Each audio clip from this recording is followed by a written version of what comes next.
যারা নেককার স্ত্রী তাদের চারটা চিহ্ন থাকে, চারটা গুণ থাকে। নবীজি বলে এই চারটা গুণ যদি কোনো স্ত্রীর মধ্যে থাকে তাহলে বুঝে নিয়ে ওই স্ত্রী নেককার এবং ওই স্ত্রী জান্নাতি স্ত্রী। যেরকম সুবহানাল্লাহ। দেখেন তো আপনার স্ত্রীর মধ্যে মেলে কিনা এই চারটা গুণের কয়টা গুণ আপনার স্ত্রীর মধ্যে আছে? মা বোনের আপনারা একটু মিলান নিজের সাথে, যে চারটা চিহ্ন বা চারটা গুণ এর মধ্যে আমার কয়টা আছে আর কয়টা নাই। যেটা নাই সেটা আপনি আমল করার চেষ্টা করেন। প্রথম নম্বর, নবীজি বলছে যেই স্ত্রী কথাবার্তা বা অঙ্গ ভঙ্গি দিয়ে সবসময় তার স্বামীকে খুশি রাখতে চায়, সন্তুষ্ট রাখতে চায়, হাসাতে চায়, আমি নবীজি বলছি ওই স্ত্রী আদর্শবান স্ত্রী। যেরকম সুবহানাল্লাহ।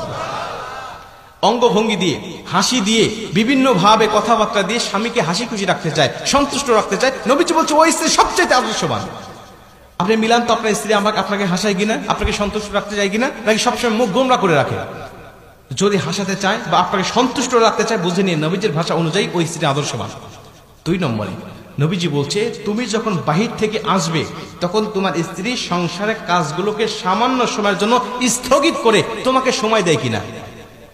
আদর্শবান স্ত্রী সাময়িক সময়ের জন্য সংসারের কাজগুলোকে স্থগিত রেখে বা একটু স্টপ রেখে তখন স্বামীকে সঙ্গ দিবে। বাইরে থেকে আসছে জুতাটা খুলে দিবে, জামাটা খুলে আলনার উপর রেখে দিবে, এরপরে কি লাগবে গামছা মুখ ধুয়ে আসছে ওয়াশরুম থেকে টাওয়ালটা আগায়া দিবে, তার কি দরকার এদিকে সে মনোনিবেশ করবে। নবীজি বলছে যখন আদর্শবান স্ত্রী এটা করবে আল্লাহ পাক তখন ওই স্বামীর মধ্যে স্ত্রীর জন্য মোহাব্বত ঢেলে দিবে। জোরে কোন সুবহানাল্লাহ।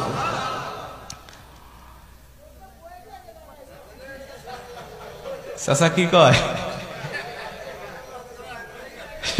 একটা কি যে মুসিবতে আছে না আপনার, আমি তো বুঝতে পারতেছি। তো এইটা হলো 2 নম্বরে, তার মধ্যে 2টার মধ্যে 2টাই নাই, এটাই তো। আচ্ছা 2টা ফেল। গাজীপুরের মায়েরা আপনাদের দুর্নাম হয়ে যাচ্ছে কিন্তু। এরপরে 3 নম্বরে নবীজি বলছে যখন স্বামী মানসিক ভাবে অশান্তির মধ্যে থাকবে, ব্যবসা বাণিজ্যে লস খাইছে বা কোনো দুর্ঘটনা ঘটছে, কোন একটা মানসিক ডিপ্রেশনের মধ্যে স্বামী আছে, তখন নেককার স্ত্রী যারা তারা স্বামীর ভুল না ধরে স্বামীকে মানসিক ভাবে তাকে বিভিন্ন সাপোর্ট দিতে থাকে, প্রশান্তি দেয় বা সাপোর্ট দিতে থাকে যে আচ্ছা তুমি যেটা করছো সমস্যা নাই, তুমি ব্যবসায় লস খাইছে তো সমস্যা নাই, আল্লাহ আবারও আমাদেরকে আরো ভালো কিছু দিবে। আর যারা বদকার স্ত্রী তারা বলে আমি কইছিলাম তোমাকে এটা না করার জন্য, আমি কইছিলাম এই ব্যবসাটা না করার জন্য, আমি কইছিলাম অমুক জায়গায় না যাওয়ার জন্য, তুমি আমার কথা শোনো না, এখন কেমন লাগে দেখো।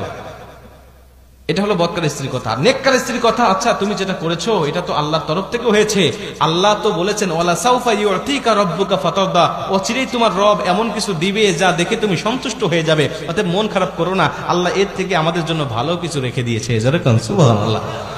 বলেন এমন কথা যখন কোন স্ত্রীরা বলবে স্বামীকে, তখন ওই স্বামী কিন্তু যদিও কষ্টের মধ্যে থাকে কষ্ট মুহূর্তের মধ্যে দূর হয়ে যাবে, যে কেউ আমার পাশে নাই, আমার পাশে আমার মা নাই, বাবা নাই, আমার পরিবার পরিজন কেউ নাই, কিন্তু আমার অর্ধাঙ্গিনী আমার স্ত্রী আছে। আর একজন স্ত্রী যদি তার মানসিক ভাবে শারীরিক ভাবে যদি সাপোর্ট দেয়, এর থেকে বড় সাপোর্ট একটা পুরুষের জন্য আর কিছু হতে পারে না। কথা বলে ঠিক কিনা? মা বোনদেরকে বলতে চাই একটু মনোযোগ দেন আমার আলোচনার প্রতি। এটা হলো 3 নম্বরে যে তাকে শারীরিক ভাবে মানসিক ভাবে তাকে প্রশান্তি দিবে। 4 নম্বরে নেককার স্ত্রী গুণ হলো নবীজি বলছে তার স্বামী যখন কোনো বৈধ কাজের আদেশ দিবে তখন স্ত্রী সর্বাত্মক চেষ্টা করবে ওই বৈধ কাজটা পালন করার জন্য। যে কোনো আদেশ যদি বৈধ হয়, এখন যদি কোন তোকে চল সিনেমা নিয়ে যাবো সিনেমা দেখার জন্য, তখন নেককার স্ত্রী যাবে না।